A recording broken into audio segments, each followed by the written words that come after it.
everyone, welcome back to WsCube. In our today's session, we will be discussing about the assignment operators. First of all, let's have a small recap on what we have learned in our previous session. So guys, in our previous session, we discussed what are logical operators. We learned three types of logical operators, that is OR, and NOT. I hope you guys have no doubts and no questions. So now, let's quickly get started with what is assignment operator. Also, if you want to become a successful data analyst and you want to learn from our industrial experts, then you may call on the number given below, or you can also click on the link given in our description. Not just that, with our every batch, you will be getting 2 demo classes for free. So let's get started, guys. So guys, as the name itself suggests, assignment operator means it's assigning a value. So here, assignment operators are used in Python to assign a value to a variable.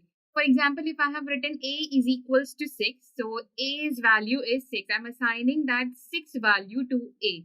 So that is called as assignment operator. So that is equal to over there is called as assignment operator. Now there are 4 types of operators over here that we have. First one is equals to, second is plus is equals to, third one is minus is equals to, and fourth one is multiply is equals to. So we guys clearly know that what is equals to over here. Like for example, if we have written x is equals to 6 over here, then that means we have assigned this 6 value to our x. Now let's talk about what is plus is equals to. So guys, let's take an example over here. Let's say you are playing a game and there is a score. There is a variable called as score. Okay, and we have this thing inside the game that every time we touch a coin, our score increases by 2 points. So what we will do, guys, let's say our score is initially 0 and we want to increment it every time it touches the coin. So what we will be writing? We will be writing score is equals to score plus 2. That means every time it touches the coin, the score increases by 2. Now there is one way of writing this. Okay, then there is our assignment operator plus is equals to, where we don't have to write it over and over again. All we can do is write score plus is equals to 2. These both things are the same. What this thing will do, what this equation will do, the second equation will do the same thing over here. So when we write score is equals to score plus 2, all we can do over here is we can write score plus is equals to 2. Similarly, if we have minus, suppose we touched an obstacle, we write it in this way that score is equals to score minus 2, right?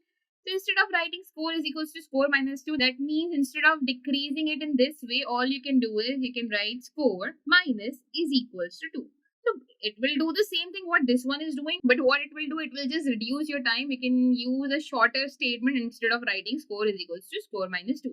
Similarly, we have multiplication is equals to operator, where every time let's say you have touched a life or you have touched anything that comes once or twice in a game and your score gets multiplied by 2. Suppose your score is 100 right now, it gets multiplied by 2, it becomes 200 by touching that particular one thing. So in that case, what you instead of writing score is equals to score times 2, all you can do is you can write score multiply is equals to 2. So again here it will do the same thing that the first statement is doing, just it's a short method. So guys, these are our 4 assignment operators. First is equal to, second is plus is equal to, third is minus is equals to, and fourth one is multiplication is equals to. So guys, I hope you guys have no doubts and no questions. In our next session, we will be talking about the identity operators. So stay connected and I'll see you in the next session. Thank you.